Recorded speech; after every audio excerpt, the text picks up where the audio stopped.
Good morning, Greenwood teachers. As you may know, ILT will be meeting this week, Wednesday, tomorrow, August 5th, to be discussing potential schedules for Greenwood this year around distance learning. So I would like to take you through a couple of things that are in the tentative agreement and get your feedback on a possible schedule for Greenwood.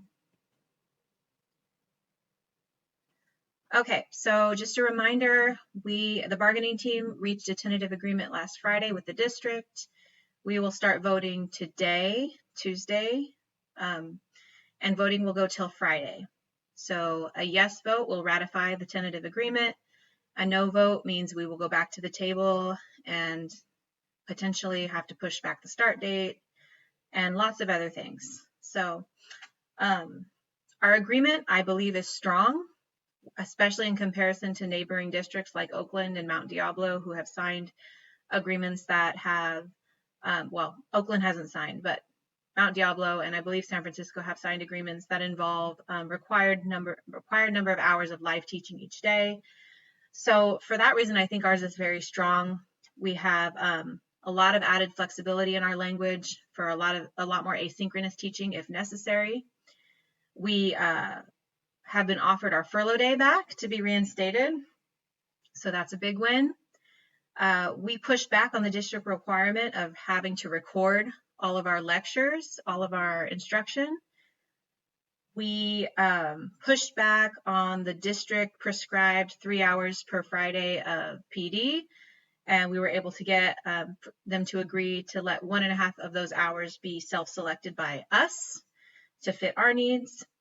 And also, scheduling is now a site decision, which is great because originally the district's proposal prescribed a rigid structure at each level, elementary, middle, and high school.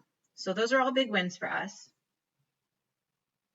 So what I need from you now is your input because ILT will be deciding on our schedule very soon. As soon as the TA passes, ILT will meet again and decide on an official schedule, but we need your input. So here's the things I want you to think about before you fill out your feedback form. And these are the questions I'm going to ask you. So first of all, what time of day should our homeroom be? Homeroom is live instruction. It is synchronous time with the students. It is how we take attendance. There is a small caveat to that.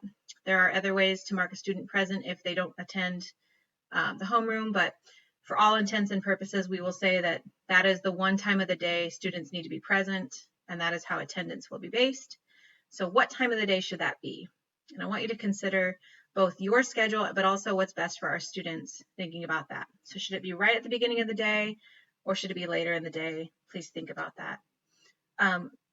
Should homeroom be at the same time on Fridays as it is Monday through Thursday? Our Friday schedule is pretty rigid because of all the professional development that is happening that day, in addition to collaboration, which will now be happening Fridays. Other things, prep time for teachers, contacting families, which is now built into our Friday schedule. So should Friday have the same homeroom time as the rest of the week? How important is that to you? How important do you think that is to students and families? Okay, so please think about that. Should office hours be in the morning or in the afternoon? Office hours are a required time that teachers need to be live, but they are not required for students. And again, there's a small caveat there. A teacher can assign a student to come to office hours. There's no guarantee the student will come, as we all know, they're teenagers. But that is the time of the day you need to be available as a teacher to be live, just like we did in the spring. We all had office hours.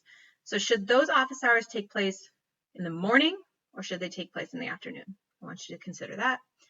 And then your prep time. Every day we will have a minimum, well, not every day, Monday through Thursday, we will have a minimum of 100 minutes of prep time. That does not include your additional block prep. So let's say you have a 5th period prep. On the days we have 5th period, you would also get that extra 55 minutes. So regardless of your prep period, every single person, every teacher is going to get 100 minutes of prep time a day. How would you like that prep to be structured? Would you like it to be all at one time in the morning, or would you like to split that into 2 50-minute prep blocks, one in the morning, one in the afternoon? So please think about that. And lastly, what time should our instructional day end?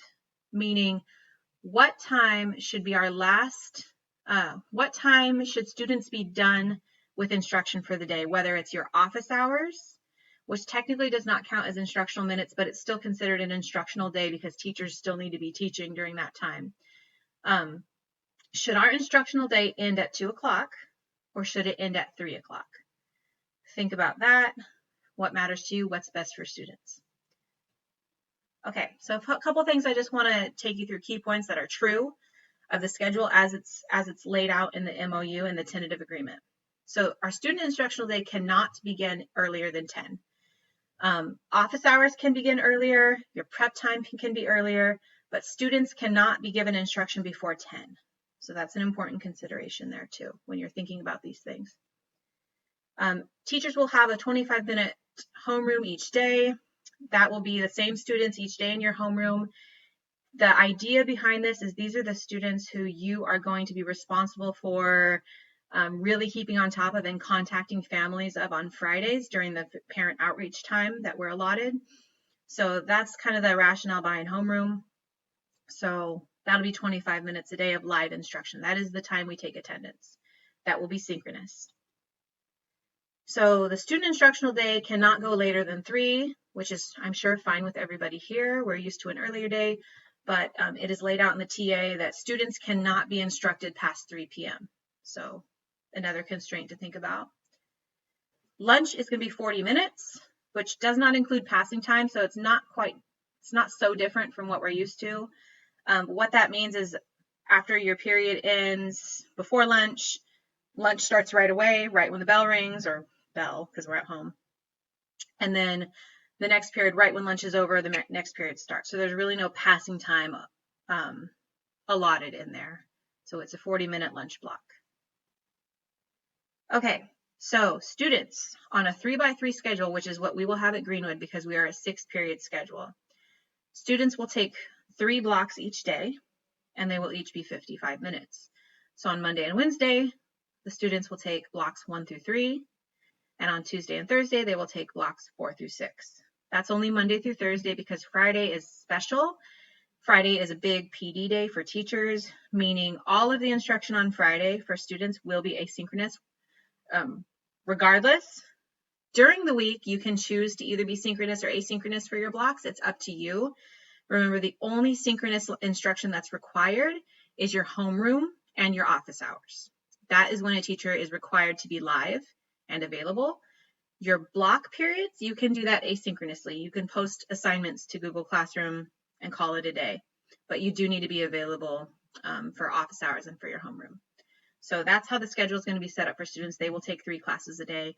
You will teach 5 classes like normal. So every other day, Monday through Thursday, you'll get a prep. Okay.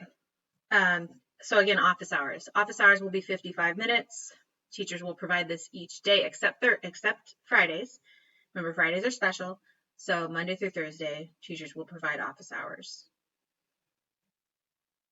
Okay, and then importantly, which was a big win, teachers will have a minimum of 100 minutes of prep Monday through Thursday. On Fridays, we will get prep. It will be shorter. It will be 75 minutes, and it'll be broken up into 2 pieces. Again, because of the PD structure, it makes things a little bit more rigid on Fridays. But every day, Monday through Thursday, teachers will have a minimum of 100 minutes. So again, every other day, Monday through Thursday, depending on your prep period, you'll get an additional 55 minutes of prep. So good amount of prep. Obviously, we could always use more, but I think it's great that it's built in. And then just a small thing to consider, not a big deal, but our schedule can allow for no more than 10 minutes of passing period. So regardless of how we decide to move blocks around and homeroom around and office, we can have no more than 10 minutes of passing time, according to the current TA. So something to consider. So what I need now from everybody is for you to fill out the form with these things that I asked you to think about. There will be a question that hits on each one of these things. There are trade-offs here.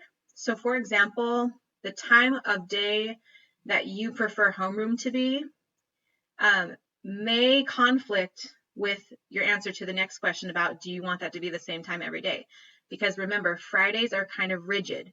Homeroom can really only be at one time during Fridays. So if you really think it should be the same every day, then you need to look at when it is Friday and decide, okay, then that's when it needs to be the rest of the week. If you don't care that much, then we have some flexibility, right? Maybe Monday through Thursday homerooms later in the day when students are more awake. And then Friday, it's a different time because it has to be that time because of all the other stuff that's going on Fridays. So there's some trade-offs here. Again, think about when office hours should be. Think about your schedule. Think about the kids. How do you want to break up your prep? Do you want to break it up? Do you want it to all be in the morning? Do you want it 2 50-minute chunks? And then what time should the instructional day for students and teachers end? That doesn't include prep. So if you say the instructional day ends at 2, that's just instruction. You can still have a prep time after that, right? But if you say you want it to end at 3, nothing can really go beyond that. You're not going to want to prep after 3 o'clock. So you're saying you are on call to teach until 3 o'clock versus the 2 p.m. where you'd be on call to teach until 2 p.m. and then after 2 p.m. you can have your prep. So that's kind of what that last one means. So rewatch the video if you need to. Please email me with any questions you might have in addition to what's covered here. Again, ILT is meeting very soon to consider different schedule options, and your feedback is very valuable. We do not want to make a decision without hearing from teachers especially. So please consider these things. Please fill out the form as soon as possible. And that'll really help us make our decision, the best decision for us and the kids.